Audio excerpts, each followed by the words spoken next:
Thank you for sitting down and talking with us. Can you start by telling us a little bit about your life and your relationship with Africa? Well, I started as a little kid seeing the movies with Stuart Granger and so on, and it caught my imagination. But the real thing that got me going with Africa was when I was in India and I was dealing with the Maharajas buying their guns and seeing all these big caliber rifles, and it inspired me to sort of take one to Africa and try it. And then a lot of the professional hunters were coming into the shop to buy these guns that I was getting from India, and they started telling me about Africa. We're talking about 1969, 70, and eventually Luke Samaras persuaded me to come out. And once you've experienced the African hunting or safari or photographic type of expedition, you're hooked. You know, you always want to get back as soon as you can. In my case, it was as soon as I could get enough money together to do it again.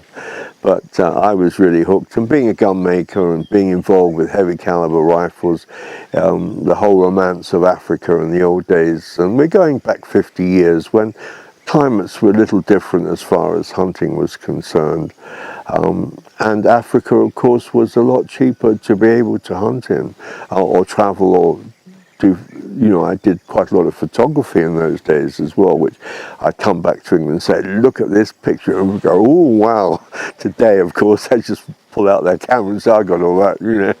But no, it was very exciting from somebody who had grown up in North London, you know, to sort of start experiencing the wild and places where there was no human contact or sign of civilization, which was very different from post-war London. And so in 50 years you've been coming to Africa on safari approximately.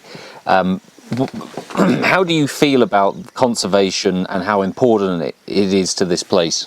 Well, originally when you come to Africa, I think myself and most people, they want to shoot animals and stuff them and stick them on the wall. And then gradually over the years you realise that that's not what it's all about. Africa is a different continent, and the wildlife of Africa is a treasure not to be wasted. And you know, my last half a dozen safaris, you could count on one hand easily the amount of animals I've shot in half a dozen trips. But I just love to be out here and see the wildlife and be in an area where you're not pressured by civilization and don't have too many aeroplanes flying over your head all day. And I think that you get to a stage, and most hunters of my age get to the stage that they're not interested in shooting animals anymore, but they can't resist coming out to Africa to sort of flavour the atmosphere and as we're doing today, looking at the conservation projects that are going on in Africa today. And I'm very supportive of people who are trying to maintain the wildlife in a reasonable quantity in an area where they can reproduce successfully.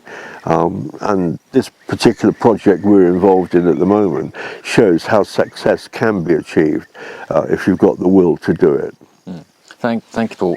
And as a long-term friend and lifelong friend of Robin and Pauline, what does it mean to you to be here and to see their rhino project? Well, I think the rhino project that Robin has, and his wife Pauline, who's very involved in it as well, have been successful in doing, just shows how a one-time full-bore professional hunter can actually get involved in conservation. And what they've done here is miraculous. You know, these rhino are heavily persecuted by poachers, and they've not lost one yet in all the years they've had them here. And as you've seen, the rhino here are not just tame cows sitting in a pen.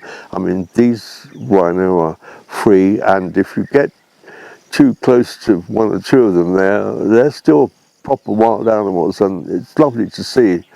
And the success that they've had in breeding has been amazing. You know, the years I've been coming here, the herds developed from 3 or 4 to 6 or 7 to 8 or 9, and now I think we're at 12 or 13, all with internal breeding. I mean, Maddox we saw yesterday was bred here, and he's a big rhino now. Absolutely. As someone who has loved Africa as much as you have for as long as you have, what would your message be to the next generation of hunters, of conservationists, of nature lovers about this place? Well, the message really is that all hunting must be done on an ethical basis.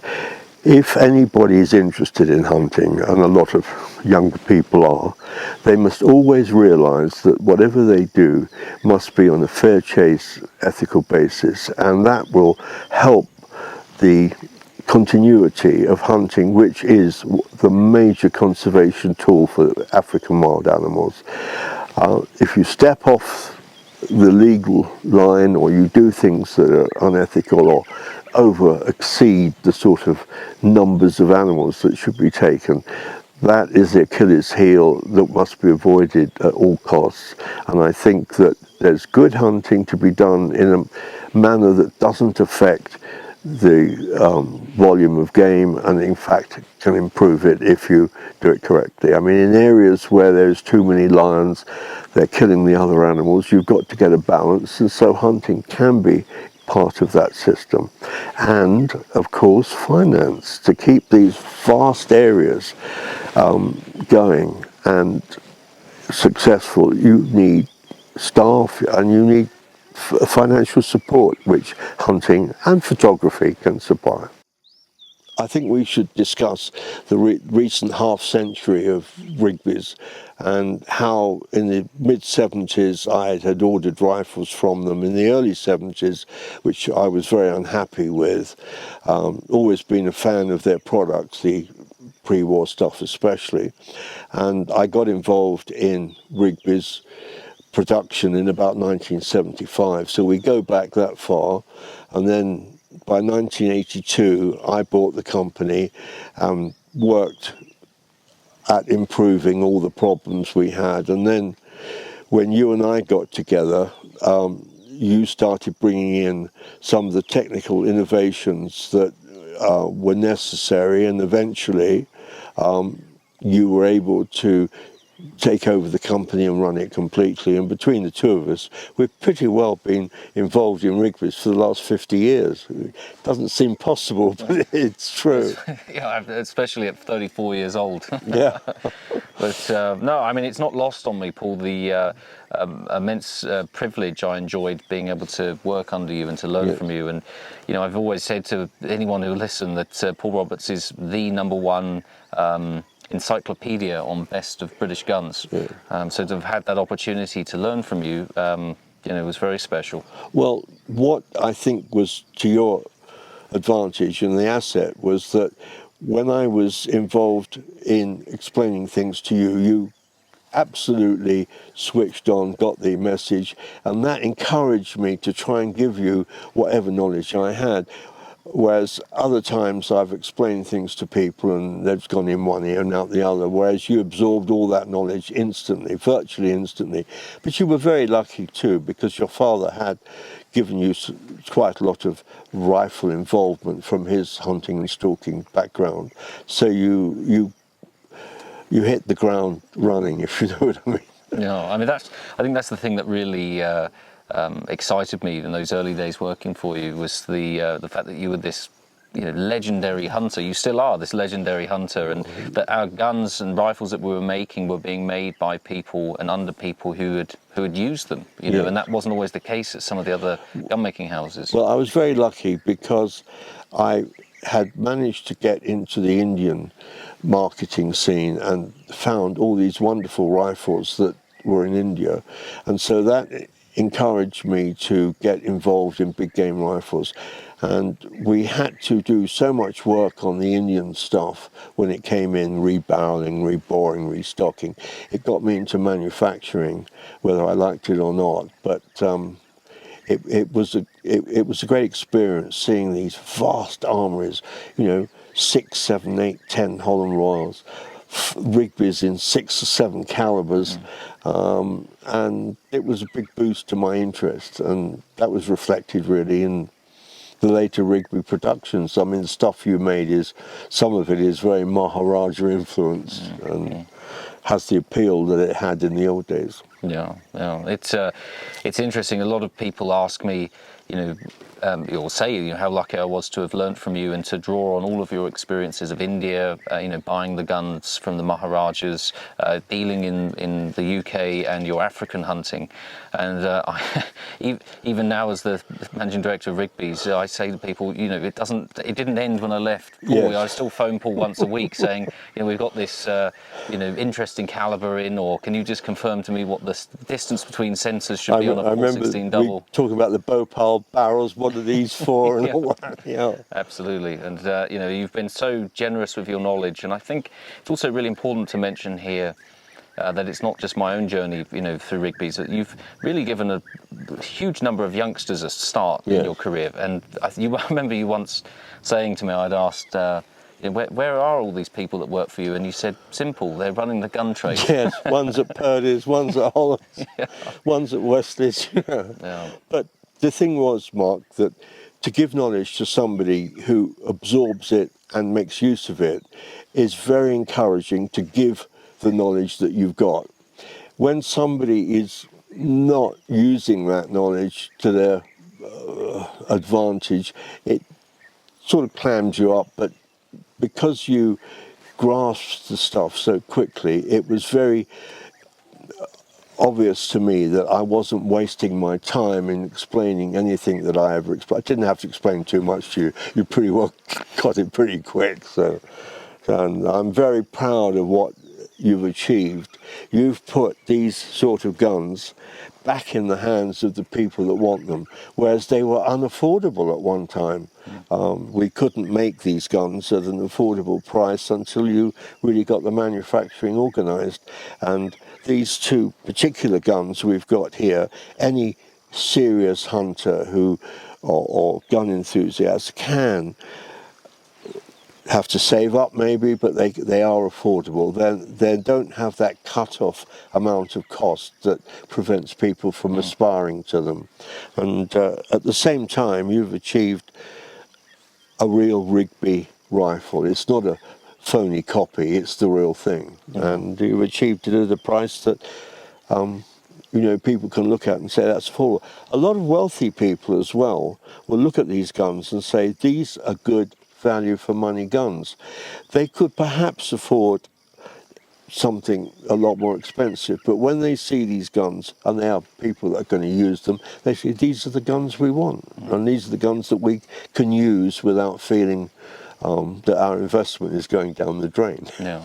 Well, I feel that you and I have always enjoyed an unusual relationship. I didn't just feel like an employee. I've always seen you as very much a father figure in my life, and I've always seen you as a son figure. Well, thank you. And but with that came a great deal of responsibility I felt on my shoulders. That when we relaunched Rigby's, I really wanted to set about this and to really implement all of the things that you taught me and to show that I could do a good job. And Rigby's is much bigger than myself. We've got an amazing team of people at the company and tremendous support from the Blaser Group. Let's not forget those guys and how we brought the company back. But I remember those early days leaving this sort of real, living in your shadow and feeling like I really need to step up here and make sure we can do it. One thing you've achieved, Mark, is you've welded a team together. And people have asked me, what's the best gun in the world? The best gun in the world was when the team making them was the best team. Bosses at one time had a great team. Purdy's in the Edwardian period had great teams.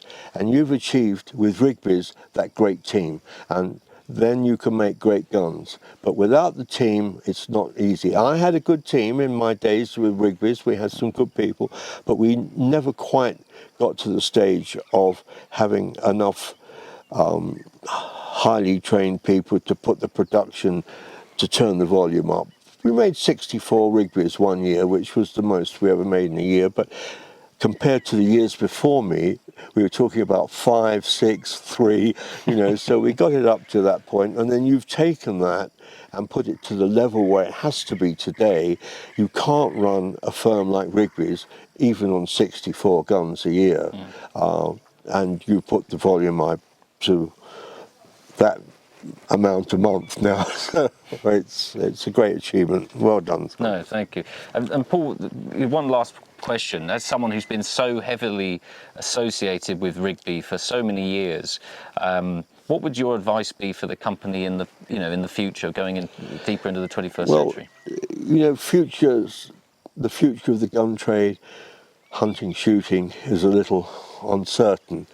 But I would say that you've got to be able to bring your technical knowledge into achieving the accuracy in your rifles with non-toxic bullets. Now, that's not going to be easy, but it's something you've got to work at. And also, I think that if we can get the conservation of wildlife in a proper perspective, and Rigby's are doing all they can to do that, then the hunting and the gun world has more future, and we've got to achieve that. And what's been going on between you and your team here in appreciating what's been done in game preservation is very important, and we will win if we get enough people on board that realise things have got to be done in a certain manner. But I think we're going through a very strange period in gun making because of the lead ban and how it'll affect shotguns as well as rifles. But rifles particularly are worrying me because of the regulation of double barrel rifles with different ammunition may be a problem, but you'll make it. You'll get on top of it, I'm sure. Well, thank you.